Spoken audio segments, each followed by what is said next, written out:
Well, I'm Fran, and I produce and host Joy of Resistance, Multicultural Feminist Radio at WBAI. For the last 21 years, it's the only terrestrial radio, not a podcast, hosted and originated by a radical.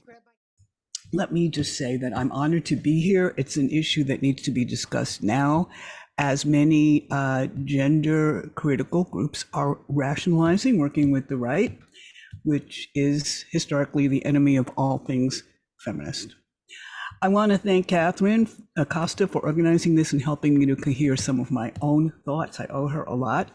And I hope everyone goes to her excellent Substack, which Catherine, I assume you'll put in the chat.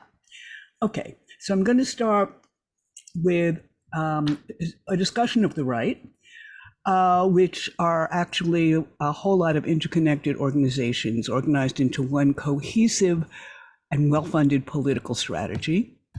The right hatched serious plans for taking over every institution in this country starting 40 to 50 years ago. The Council for National Policy was founded in 1981 by Tim LaHaye, whose roots went back to the John Birch Society.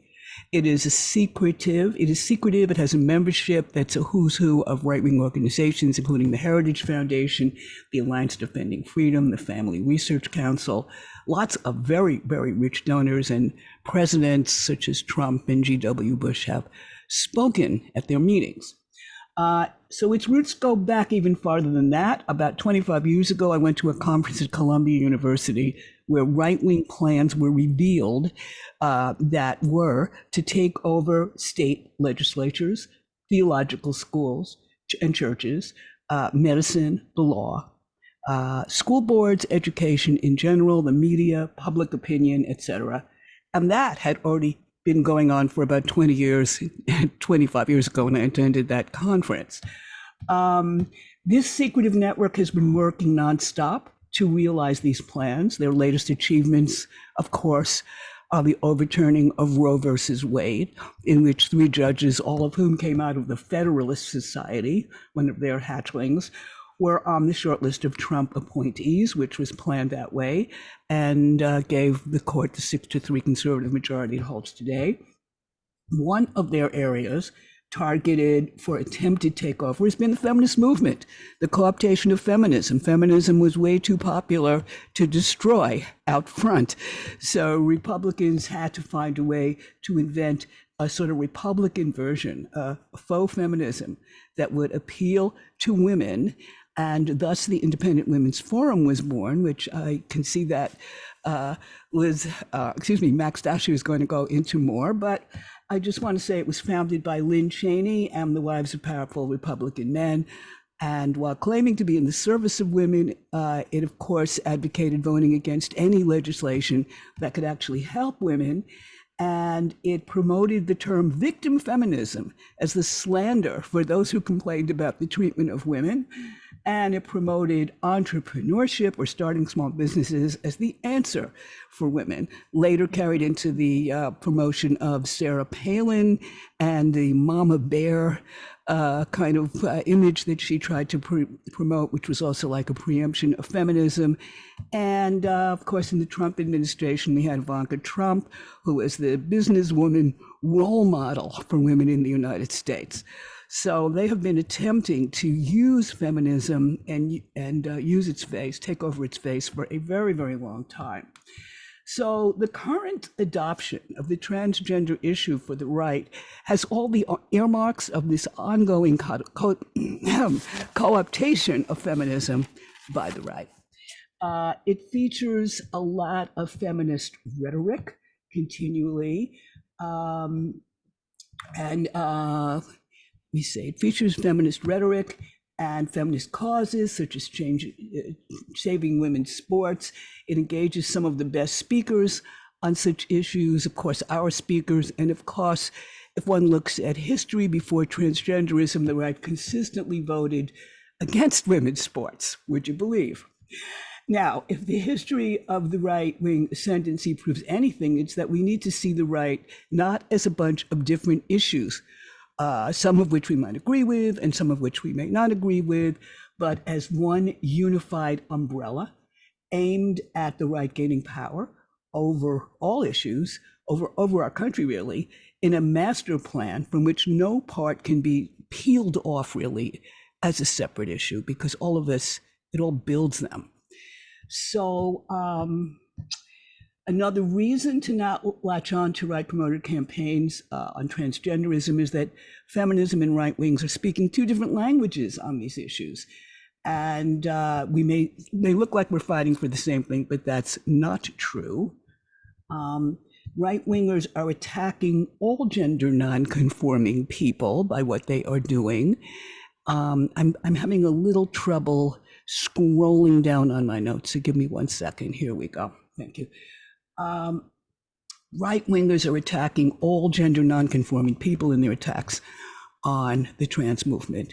And it has been dominated that when they speak to general audiences, they say they're just against trans ideology, but in their own circles, they say they're against all LGBT. And by that, they mean any form of gender nonconformity, absolutely, including feminism, which of course is the original gender nonconformity because it challenged women's roles. Then we hear that important achievements have been won by working across the aisles, and the Women's Bill of Rights is cited as an example. I think I'm going to leave that one because I know it's going to be dealt with by some of the speakers that come after me. Let me just say that the Women's Bill of Rights basically asserts that men and women are two sexes. And if we really look at that, we understand that that was what was believed for absolutely centuries during which we could not own our own property, we could not dispose of our children, only men could do that, we could not vote, we could not get an education, all of the horrors that we've had to begun to fight our way out of. And all of that while it was believed that there were two sexes in the human race. So in itself, it doesn't do us a whole lot of good. You might even say we're treading water to get back to where we used to be. It must be coupled with a progressive program that will actually move women forward. By itself, it just opens us up to being seen as the inferior sex once it is established that women and men are different sexes. So, one of the other problems, of course, with working with the right is that it destroys our credibility with those who we could otherwise recruit from. And that would be people left of center.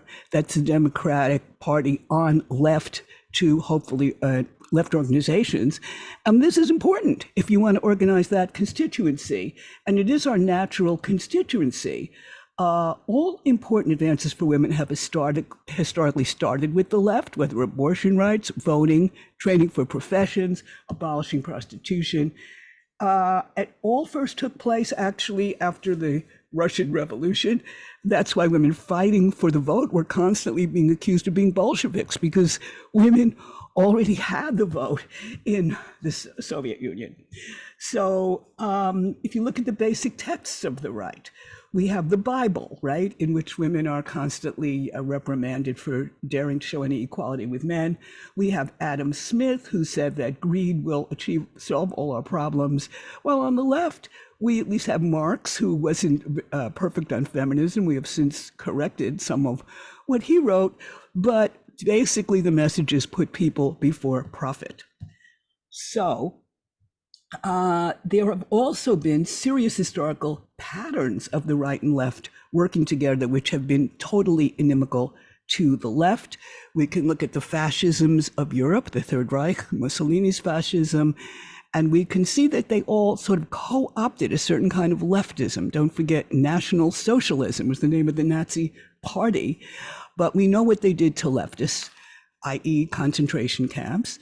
And a very good example of that is what happened in Iran with the overthrow of the Shah. There, fundamentalists and leftists got together in a coalition to overthrow the Shah. And once he was overthrown, the fundamentalists turned on the leftists, put them in jail, tortured them, and killed them. So much for believing you can work with the right. So we need to build a feminist movement centered on the left. People on the left are open to our arguments. When we did a forum at the Left Forum, a big gathering place in New York City for the entire left, when we spoke outside the place where it was held to people in the street who were attending, they very much liked our arguments. It was when we got inside and the people who were in charge weren't in charge that we couldn't get anywhere. I really believe the rank and file of the left is ready for this. So that about does it. We have to go back to our radical feminist roots, in which we talked about going for what we really want and speak in our own voices, and start groups such as out-front leftist groups, such as leftists questioning transgenderism or whatever, but let the world know that we are leftists, because I, for one, am sick and tired of being accused of being on the right by other leftists when I speak about these issues. And we've got to just take that on out front. And thank you for your forbearance. I know I went a little over.